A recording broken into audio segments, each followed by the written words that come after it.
Yeah, I guess it's going to be good for me to make the videos every day because I don't know. I think it's like a duty for all of us to sort of put out our input. You never know who's gonna click on something, who's gonna look at something, and learn a little bit from it. And I guess on the topic, just random topic, kind of relevant topic on religion. What I will say is that it's actually just because what typically occurs with the non-religious is that they try to downplay the role of human behavior in the universe, but the the human behavior is clearly a very like a strange phenomenon in the universe. And so it's kind of like people say, well, what's the point of being alive? What's the meaning of life? Or what's the point of being alive? Well, religion tries to basically what's going on with religion. I mean, other than, because it's a little bit of a conundrum. The non-religious would say, what's going on with religion, the meaning of life? It's like somebody cooked that up in their imagination. Well, those terminology that they're using, like cooked it up, imagination, typical mental phenomena like that, that's in the universe. It's quite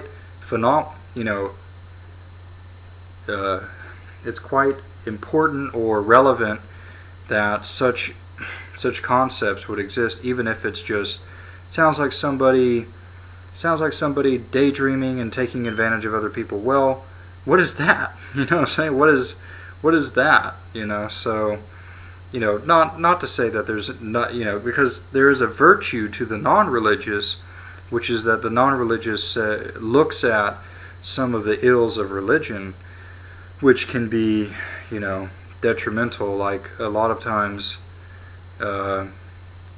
throughout history, religious fanaticism has actually been a problem, even though now it's become kind of weaponized against us on purpose. In the past, it was, whatever, all the stories. But what was I saying? Yeah, but, to completely reject what it is that religion is actually, what it looks like religion is trying to do, which is to connect that the ought and the is, which is to connect, human behavior and I don't know. It's a little bit more complex. I don't want to mess it up. But I personally strongly suspect that there is a very fundamental. Like, I actually think it's backwards.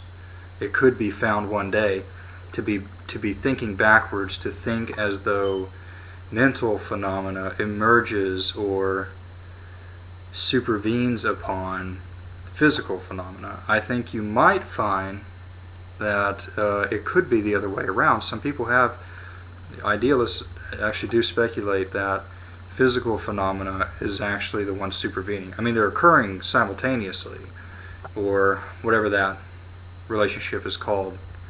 It's not identical, but it's something else. But that the one that's more necessary is the one that's essentially more apparent, which would be consciousness, behavior, things like that. So really, you could look at it kind of like it's facilitating. The universe appears to be facilitating certain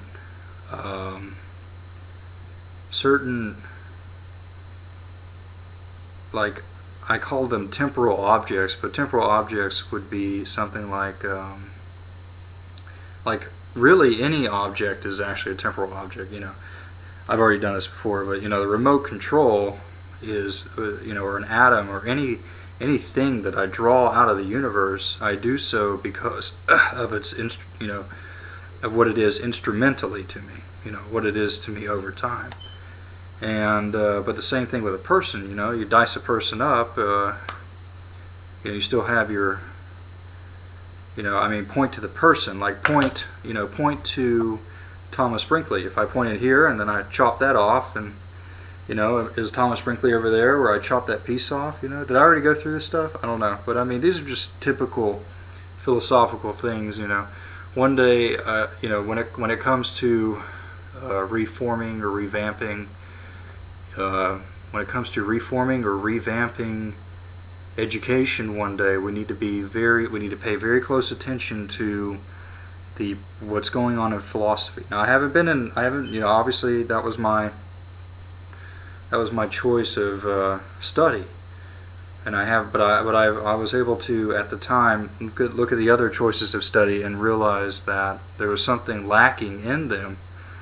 Any philosopher could literally turn on the news and be like, there's just so much fluff, not fluff, but there's so much poor, and then you find out later that the news is basically having to lie to you, basically.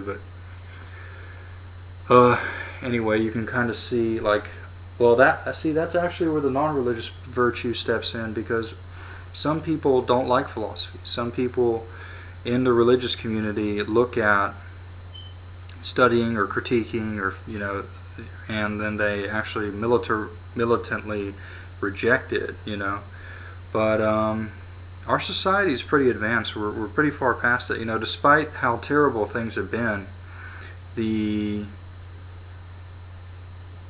alternative perspective that evil was pressing upon us has come to make us understand our own position better, of being non-evil, basically,